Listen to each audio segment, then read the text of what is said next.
Hi everybody, it's Carla from Casey Creates, and I'm just wanting to do a quick project share because I tried some projects from watching one of my favorite crafters and sweet friends, Shaz, over at Crafted Seasons, and she was so generous with her time and showed us how to make some how to make our own handmade boxes and she posted some beautiful ones she made that were vintage little holiday boxes over on the Facebook page, Country Creational Swaps. And several of us said, oh, please show us how you did that, and she did. And then an earlier video, I'm going to say a month ago maybe, she showed us how to make these little mesh bling snowflakes. And so I tried both, and I have to say, Shaz, you have extreme patience because these snowflakes took some time. But in the long run, they were really worth it. So I don't think I did them as justice because hers just seemed to look so much prettier. Um, I used hot glue. I think she uses more of a solvent glue. And some of my glue sticks, I think, were old because they made a yellow kind of coloring on some of them. But I did I followed instructions. She did say she was inspired by someone else as well. But she came up with the idea of using the bridal scatters that look like diamonds, and you shape them into um, a flower shape and then stick it in the middle. And I added the little snowflake. I don't know if you can see that little mirrored snowflake in the middle. And she did some with satin poinsettias in the middle, and she also did the bridal scatters with little diamantes and hand laid each one in the middle. And that's when I got a little bit like, oh, I'm gonna need a different plan because my patients don't go that far. This one I like because I have a sparkly snowflake center in this one. So I thought that was pretty. But I stuck with it because I have to say, I attempted these once. I cut out all the pieces, I put them in a bag, and then when I made the first one, it took me so long and I was so awkward about it. I decided to put them away and start again. And so I came back to them and I stuck with it, and they are now finished. And I'm going to use these as embellishments on some of my Christmas stockings that I'm making. So I just wanted to give a shout out to Shaz and say thank you for the great demonstration on how to make these, and I will put a link to this video in the description box. She's also just fun to watch because she'll chat with you while she makes her things, and it's kind of like you're crafting together. So I like that.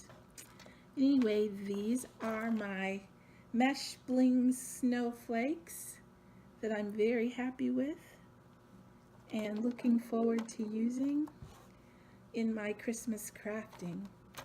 And I also worked on the boxes. I've always loved boxes. I like baskets and boxes. I just like vessels. I guess that's probably why I'm a clay artist. I love making pots and things that can contain things and hold things. And so the idea of making my own handcrafted box was really appealing to me. And then the ones Shaz made were so pretty. What was most appealing was that it was a no measure, but then as Shaz started to demonstrate them, she said the ones she didn't measure got wonky and wobbly. Well, I had the same experience. I don't know if one of those is over here now. Excuse me. But what I did was I cut out my paper squares, and I think this one is like 5 1/2, 5 1/4. And I did one printed and one solid, and I'm going to keep the solid one on the bottom. And then just score where you want it. And I scored at 1 1/4. I'm going to score at 1 1/8, I think. Yeah, 1 1/8.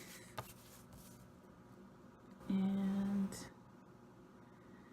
you probably don't need to watch me do this part, but it was helpful when I watched Shaz score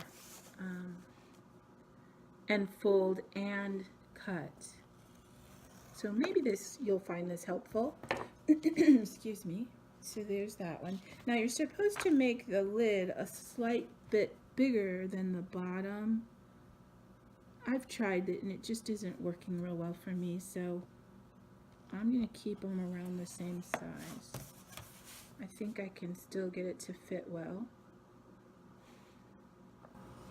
I just invested in this little cutting, scoring board not long ago when I had a really good coupon at Hobby Lobby. I think it was Hobby Lobby or Michael's. And I sort of was intimidated by it, not really interested in using it. Oh, I think I made that one. Yeah, that one's too big. So let's try this again. Because you guys, even though I have a degree in art ed and I'm supposed to be able to teach art, perspective drawing and, matting photos and all that, I run from measuring. So the idea of doing these without measuring was quite appealing to me, but it ended up that Shaz was right. They work out much better if you measure a template. So you just want to snip down to this middle line, this line right here, and you turn it over and snip the same way. And I'm being kind of brave trying to do this in front of you. And then you're going to cut little triangles on each end, which will help make the tabs for folding the box. And so the other thing that I had to do was not cut the wrong edge, because this little middle flap, I accidentally cut triangles on there the first couple times. I was not paying attention, apparently. Okay, so those are the little tabs, and they should help once you fold your box to get nice square corners. And then you can, this one is a double-sided piece of paper, so you can decide what side you want when you're using double-sided scrapbook paper. You just have to put the glue on the tabs that's the side you want to show. Okay, so I've got those, and then you do the little triangles. I'm trying to be a good student here. Let's see if I can get this right. I have a few that I've already done. These can get kind of addicting too. It's like once you make 2 or 3, you could end up with a whole pile of boxes that you don't really know what you're using them for.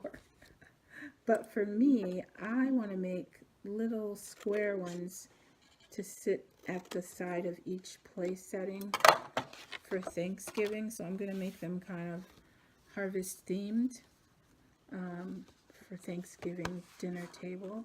And I think I'll just put maybe some harvest foil wrapped chocolate kisses in them.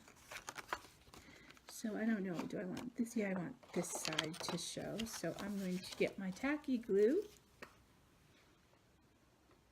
Oops, gotta put the glue on the side that you want to show. I just said that, didn't I? All right, so for the side that you want to show, you put your glue. I like the pink and green ivy print on there. And then there's blue on one side of this one and green on the other. and I want the green side out and the blue side in. And then you just take your tabs and fold them in like this. See if I can get in frame here for you. I normally film on my webcam, but today I'm filming on my phone. So I'm going to hope that it films okay. And I need to make a journey to one of my craft stores for some more Fabri-Tac glue. But for the paper stuff, tacky glue works great. Now I glued this one first because this paper has sort of a magazine-y feel, which makes it not grip as fast. So I wanted the glue to get a second to get tacky.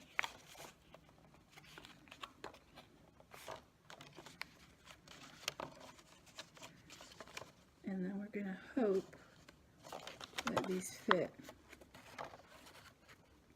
And if they don't, we'll chalk it up to, this is what you don't want to do.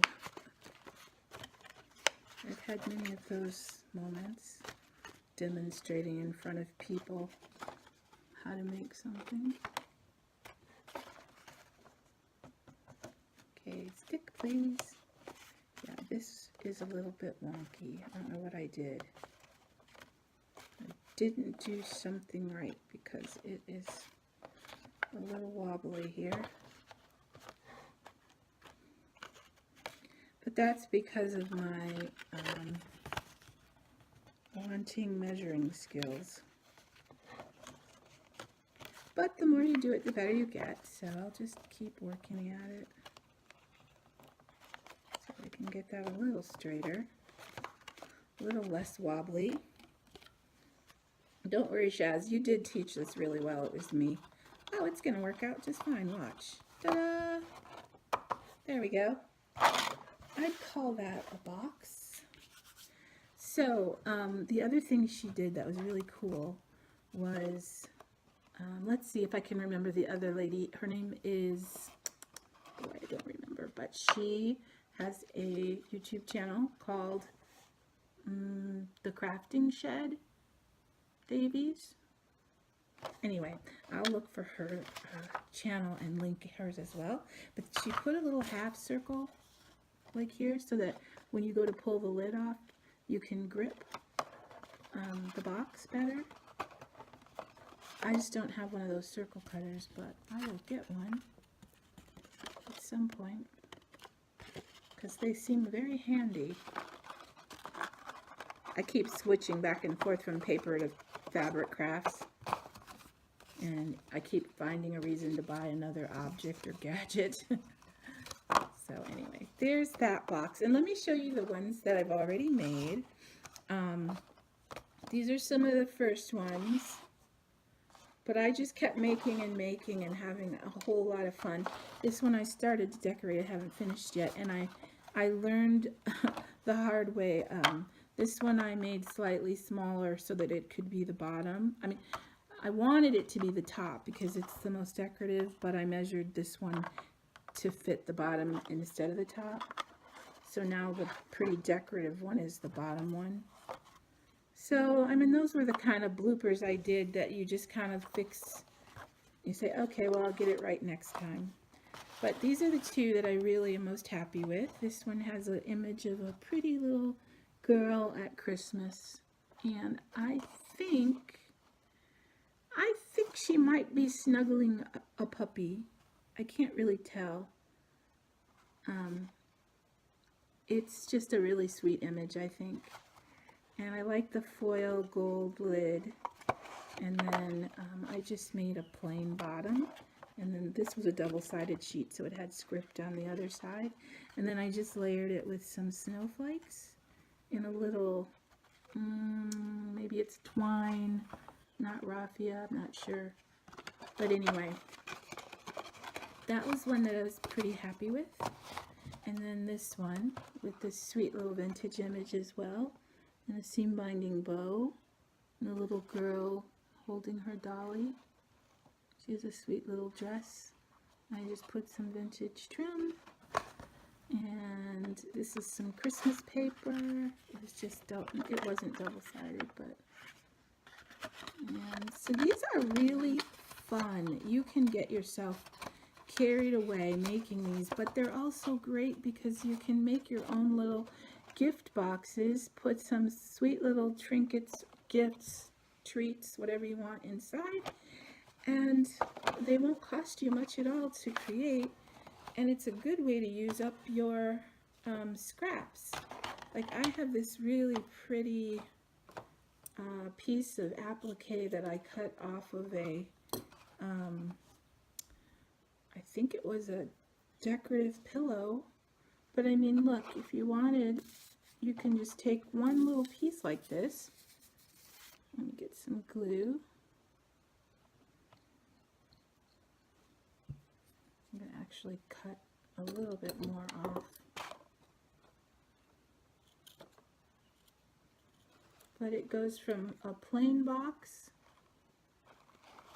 to a pretty decorative box with one little piece of